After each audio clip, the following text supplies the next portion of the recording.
नमस्कार। आज हम एक बहुत ही खास विषय पर चर्चा करेंगे। यह विषय है ब्रह्म मुहूर्त और 21 दिनों की ध्यान विधि। यह ध्यान विधि इतनी खास है कि अगर आप इसे 21 दिनों तक नियमित रूप से करते हैं तो आपकी कोई भी मनोकामना पूरी हो सकती है। यह विधि आपको अपने जीवन में सकारात्मक बदलाव लाने में मदद करेगी, लेकिन इसे प्रभावी बनाने के लिए आपको इसे ब्रह्म मुहूर्त में करना होगा। तो सबसे पहले आइए ब्रह्म मुहूर्त के बारे में विस्तार से जानते हैं। ब्रह्म मुहूर्त का मतलब है सुबह का वह खास समय जब वातावरण शांत और ऊर्जा से भरपूर होता है। यह समय सूरज उगने से पहले का होता है, जो आमतौर पर सुबह 3 बजे से लेकर 6 बजे के बीच होता है। हालांकि अलग अलग स्थानों पर सूर्योदय का समय अलग होता है, इसलिए ब्रह्म मुहूर्त का एक निश्चित समय नहीं कहा जा सकता। लेकिन यदि आप सुबह 3 बजे से 6 बजे के बीच किसी भी समय जागते हैं तो वह समय ब्रह्म मुहूर्त माना जाएगा। इस समय को अमृत वेला भी कहा जाता है, क्योंकि यह समय शुद्ध और सकारात्मक ऊर्जा से भरा होता है। ब्रह्म मुहूर्त के बारे में प्राचीन ग्रंथों में बहुत सारी जानकारी दी गई है। हमारे शास्त्रों में रात को 4 हिस्सों में बांटा गया है। पहला हिस्सा रुद्रकाल कहलाता है, जो शाम को 6 बजे से लेकर रात को 9 बजे तक रहता है। दूसरा काल राक्षस काल होता है, जो रात को 9 बजे से लेकर 12 बजे तक चलता है। तीसरा गंधर्व काल होता है, जो रात को 12 बजे से लेकर सुबह के 3 बजे तक रहता है। और चौथा काल मनोहर काल होता है, जो सुबह के 3 बजे से लेकर 6 बजे तक चलता है। ब्रह्म मुहूर्त इसी मनोहर काल में आता है। ब्रह्म मुहूर्त का शाब्दिक अर्थ है ब्रह्म यानी ज्ञान और मुहूर्त यानी समय। इसका मतलब है वह समय जब हम ज्ञान को प्राप्त करने की कोशिश करते हैं।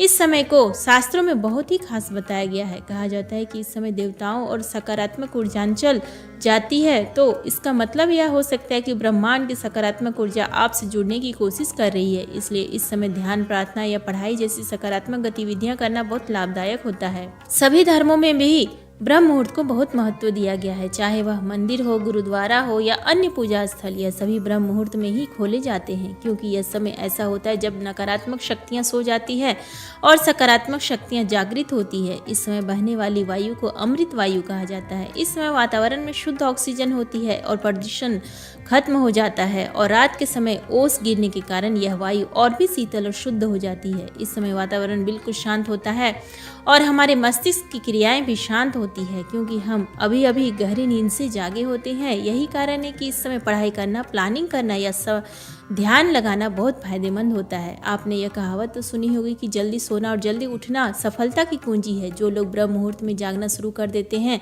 उन्हें जीवन में बहुत लाभ मिलता है। प्राचीन काल में जब बिजली नहीं होती थी, तब लोग सूर्यास्त के बाद सो जाते थे और सूर्योदय से पहले उठ जाते थे। यह उनके जीवन का एक हिस्सा था। वे प्रकृति के साथ तालमेल में रहते थे।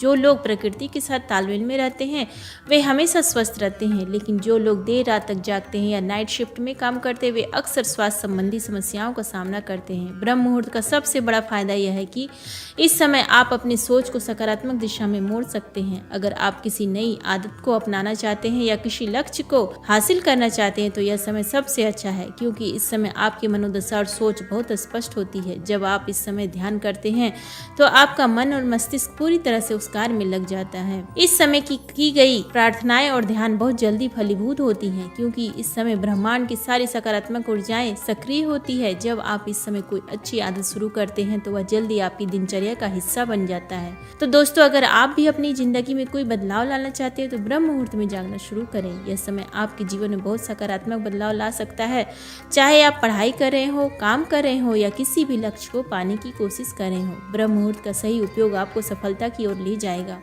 अब सवाल यह है कि आप इस समय का उपयोग कैसे कर सकते हैं। सबसे पहले ब्रह्म मुहूर्त में जागने की आदत डालें। इसके लिए आपको रात में जल्दी सोना होगा। जब आप सुबह जल्दी उठते हैं तो शुरुआत में आपको थोड़ी कठिनाई हो सकती है, लेकिन धीरे धीरे यह आपकी दिनचर्या का हिस्सा बन जाएगा। इसके बाद आप 21 दिनों की ध्यान विधि का अभ्यास शुरू कर सकते हैं। यह विधि बहुत सरल है। आपको बस एक शांत जगह पर बैठना है, अपनी आंखें बंद करनी है और गहरी सांस लेनी है। अपनी सोच को सकारात्मक रखें और अपनी मनोकामना को बार बार दोहराएं। जब आप इसे नियमित रूप से करेंगे तो आप देखेंगे कि आपकी मनोकामना पूरी होने लगी है। दोस्तों, अब तक आपने समझ लिया होगा कि ब्रह्म मुहूर्त का महत्व क्या है। अब बात करते हैं उस विशेष ध्यान विधि की जो आपकी कोई भी मनोकामना या इच्छा पूरी करने में मदद कर सकता है। इस विधि को 21 दिनों तक लगातार करना होता है और इसका सबसे अच्छा समय ब्रह्म मुहूर्त ही है। इसे केवल 10 मिनट प्रतिदिन करना है, लेकिन इसे पूरी तरह ध्यान और समर्पण के साथ करना जरूरी है। इस विधि को शुरू करने से पहले यह ध्यान रखना जरूरी है कि कुछ लोग इसे ना करें।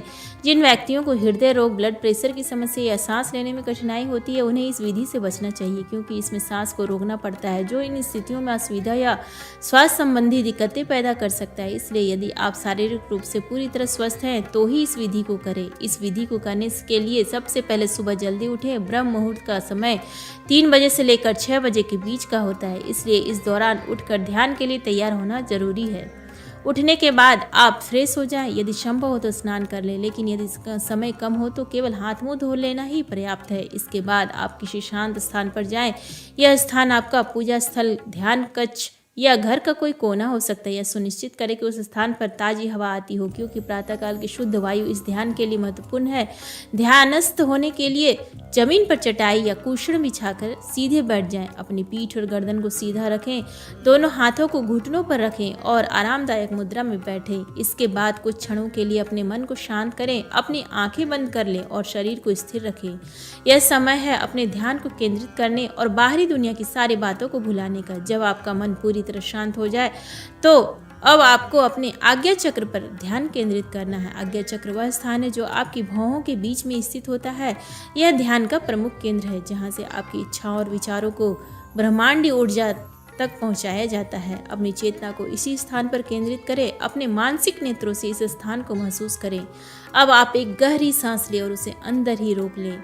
सांस रोकने के दौरान अपनी चेतना को आज्ञा चक्र पर ही बनाए रखें। इस दौरान अपने इष्ट देवी देवता, गुरु या किसी ऐसे शक्ति के बारे में सोचें जिसे आप अपना मार्गदर्शक मानते हैं। उनकी छवि को अपने मन में देखें और उसे आज्ञा चक्र पर स्थापित करें। सांस रोकने के दौरान अपनी मनोकामना को मन ही मन दोहराएं। यह मनोकामना केवल एक ही होना चाहिए, इसलिए इसे पहले से तय कर ले। इसे स्पष्ट और सरल शब्दों में दोहराएं, जैसे हे भगवान, कृपया मुझे सफलता प्रदान करें या मेरी यह इच्छा पूरी करें। अपनी इच्छा को पूरी आस्था और विश्वास के साथ दोहराएं। जब तक आप सांस को अंदर रोक सकते हैं तब तक अपनी इच्छा को दोहराते रहें और अपने इष्ट की छवि को अपने आज्ञा चक्र पर महसूस करते रहें। जब आपको लगे कि अब और सांस रोकना संभव नहीं है तो धीरे धीरे सांस को मुंह से बाहर छोड़ें। ध्यान रखें कि सांस हमेशा नाक से लें और मुंह से छोड़े। सांस से छोड़ने के बाद कुछ क्षणों के लिए विश्राम करें। इस दौरान अपने शरीर और मन को शांत रखें। अपनी सामान्य स्थिति में वापस आएं। यह समय है अपनी ऊर्जा को स्थिर करने का। अब इस प्रक्रिया को दोबारा शुरू करें। फिर से गहरी सांस लें, उसे अंदर रोकें और अपनी मनोकामना को दोहराएं। इस बार भी अपनी चेतना को आज्ञा चक्र पर केंद्रित रखें और अपने इष्ट की छवि को अपने मन में देखें। इस पूरी प्रक्रिया को 10 मिनट तक जारी करें।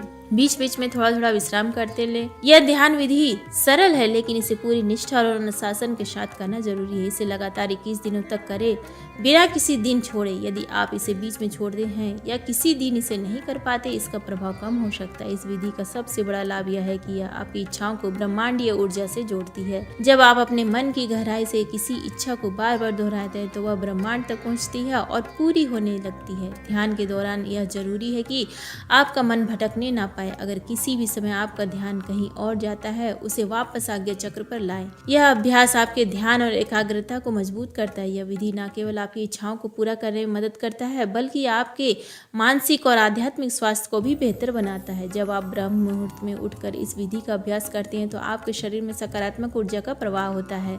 यह ऊर्जा आपके पूरे दिन को बेहतर बनाती है। यदि आप इसे सही तरीके से और नियमित रूप से करते हैं तो आप अपने जीवन में चमत्कारी बदलाव देख सकते हैं। यह विधि न केवल आपकी इच्छाओं को पूरा कर सकती है, बल्कि आपको आत्मविश्वास, शांति और संतुलन भी प्रदान करती है। इस विधि को अपनाने से पहले यह सुनिश्चित करें कि आप पूरी श्रद्धा और विश्वास के साथ अपने करने के लिए तैयार हैं। इसे केवल 21 दिनों तक करने का नियम है, लेकिन अगर आप चाहें तो इसे अपनी दिनचर्या का हिस्सा बना सकते हैं। जब आप इसे करते हैं तो अपने मन को नकारात्मक विचारों से दूर रखकर, नकारात्मकता आपकी ऊर्जा को कमजोर कर सकती है, आपकी इच्छाओं से के मार्ग में बाधा बन डाल सकती है। याद रखें कि यह विधि केवल एक तकनीक है, इसका प्रभाव आपके विश्वास, अनुशासन और समर्पण पर निर्भर करता है। इसलिए इसे पूरे मन और आत्मा के साथ करें।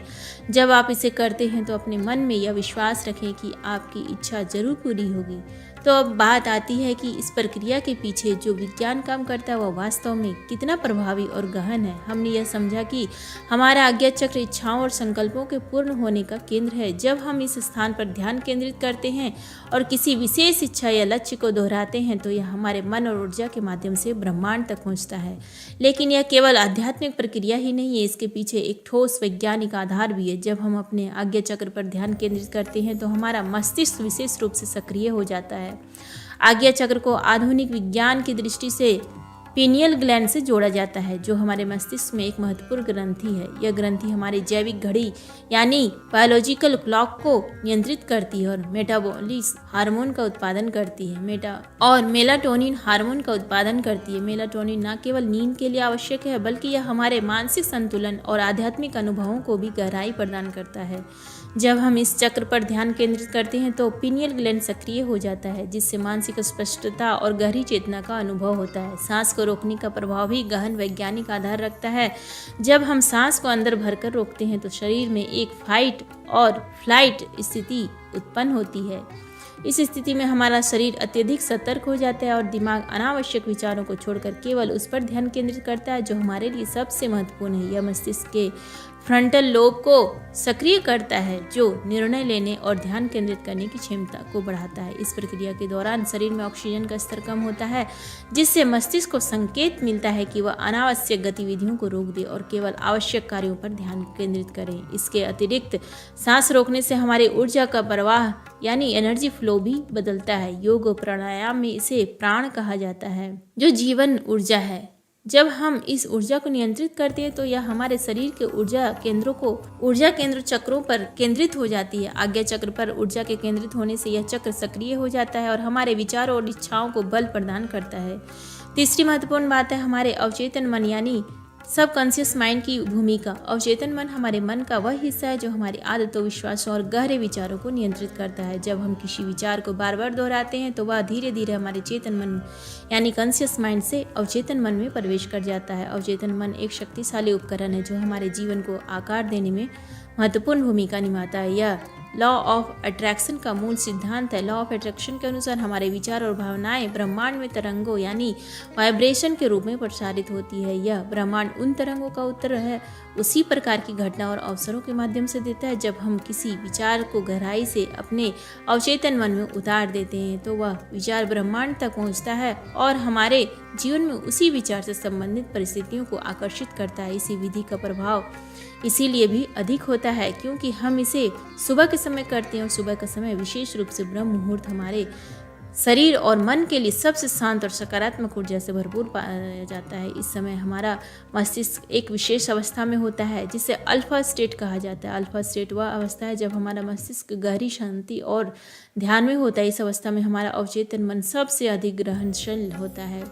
इसलिए इस समय के किए गए ध्यान और संकल्प का प्रभाव बहुत ही गहरा होता है। जब आप लगातार 21 दिनों तक इस विधि का अभ्यास करते हैं तो आप अपने अवचेतन मन को इस प्रकार प्रशिक्षित कर लेते हैं कि वह आपकी इच्छाओं और लक्ष्यों को ब्रह्मांड तक प्रभावी ढंग से पहुंचा सके। यह विधि आपकी ऊर्जा को सकारात्मक दिशा में केंद्रित करती है और आपके मन और शरीर के बीच संतुलन बनाती है। एक और महत्वपूर्ण पहलू यह है कि यह विधि आपको आत्मनियंत्रण यानी सेल्फ कंट्रोल सिखाती है। जब आप सांस को रोकते हैं और अपने विचारों को एक ही स्थान पर केंद्रित करते हैं तो यह आपके आत्मनियंत्रण और धैर्य को बढ़ाता है। यह आपको अपने जीवन के अन्य क्षेत्रों में भी अधिक अनुशासित और केंद्रित बनाता है। इस विधि का अनुसरण करते समय यह ध्यान रखना जरूरी है कि आप इसे पूरे समर्पण और विश्वास के साथ करें। अगर आपके मन में संदेह होगा या आप इसे आधे अधूरे मन से करेंगे तो इसका प्रभाव कम हो सकता है। इसलिए इसे करते समय अपने मन को पूरी तरह से सकारात्मक रखें और अपनी इच्छाओं को पूरा होने की मनोकामना करें। आखिरकार यह विधि केवल आपकी इच्छाओं को पूरा करने का साधन नहीं है बल्कि यह आपके जीवन को सकारात्मक, शांति और संतुलन से भरने का एक माध्यम भी है। इसे अपनाने से न केवल आपकी इच्छाएं पूरी होंगी बल्कि आप अपने जीवन में एक नई ऊर्जा और उत्साह का अनुभव भी करते हैं। यह विज्ञान और अध्यात्म का एक अद्भुत संगम है जो हमें यह सिखाता है कि हमारे मन और शरीर की शक्ति का यही सही उपयोग कैसे किया जा सकता है। जब आप इसे अपनाते हैं तो आप अपने जीवन के हर क्षेत्र में चमत्कारी बदलाव देख सकते हैं। इसलिए इसे एक साधारण अभ्यास ना माने, बल्कि इसे अपनी जीवन शैली का हिस्सा बनाएं। इसके गहरे लाभों का अनुभव करें। इस विधि के अभ्यास के दौरान ध्यान रखें कि इसे पूरी श्रद्धा और विश्वास के साथ करें। जब आप इसे सच्चे मन से करेंगे तो न केवल आपकी इच्छाएं पूरी होंगी, बल्कि आपका आत्मविश्वास भी बढ़ेगा। यह प्रक्रिया केवल इच्छाओं को पूरा करने का माध्यम ही नहीं है, बल्कि यह आत्मिक शांति और मानसिक संतुलन प्राप्त करने का मार्ग भी है। अपने जीवन के लक्ष्यों को स्पष्ट रूप से देख पाते हैं। यह विधि केवल एक प्रार्थना या ध्यान का अभ्यास नहीं है, बल्कि यह आपके भीतर छिपी शक्तियों को जागृत करने का माध्यम है। जैसे जैसे आप इस विधि को अपनाते हैं, आपको महसूस होगा कि आपके जीवन में छोटे छोटे चमत्कार होने शुरू हो गए हैं। आप अपने आसपास के माहौल में सकारात्मक बदलाव देखेंगे। यह सब इसलिए होता है क्योंकि आप अपनी ऊर्जा को सही दिशा में केंद्रित कर रहे हैं। अगर आप इस विधि का अभ्यास करते हैं और अपनी प्रार्थना को पूरे विश्वास और श्रद्धा के साथ करते हैं, तो यकीन मानिए आपके जीवन में चमत्कारिक बदलाव आने निश्चिंत है। लेकिन यह भी जरूरी है कि आप धैर्य रखें और अपने प्रयास को जारी रखें। कभी कभी परिणाम तुरंत नहीं दिखते, लेकिन इसका मतलब यह नहीं है कि यह विधि काम नहीं कर रही है। हर चीज़ का एक सही समय होता है, और अगर आप सच्चे मन से प्रयास करेंगे तो आपकी इच्छाएं जरूर पूरी होंगी। अगर आपको आज की हमारी प्रस्तुति ने प्रेरणा दी है, तो आपको इसे समझने में मदद मिली है, तो कृपया करके आप हमें अपने विचार कमेंट में ज़रूर बताएं। आपके विचार और सुझाव हमें और बेहतर करने की प्रेरणा देता है। अगर आप हमारे चैनल पर नए हैं तो हमारे चैनल को सब्सक्राइब करना ना भूलें। हम आपके लिए ऐसे ही प्रेरणादायक और उपयोगी विषयों पर वीडियो लाते रहेंगे। हमारा उद्देश्य है कि हम सभी के जीवन में सकारात्मकता और शांति लेकर आएँ। शांत में ध्यान और प्रार्थना के इस दिव्य मार्ग पर चलकर अपने जीवन को एक नई दिशा दें। सच्चे मन और निष्ठा से इस विधि को अपनाएं और अपनी इच्छाओं को पूरा करने के साथ साथ अपने जीवन को अधिक संतुलित और सुखद बनाएं। धन्यवाद। आपका दिन मंगलमय हो।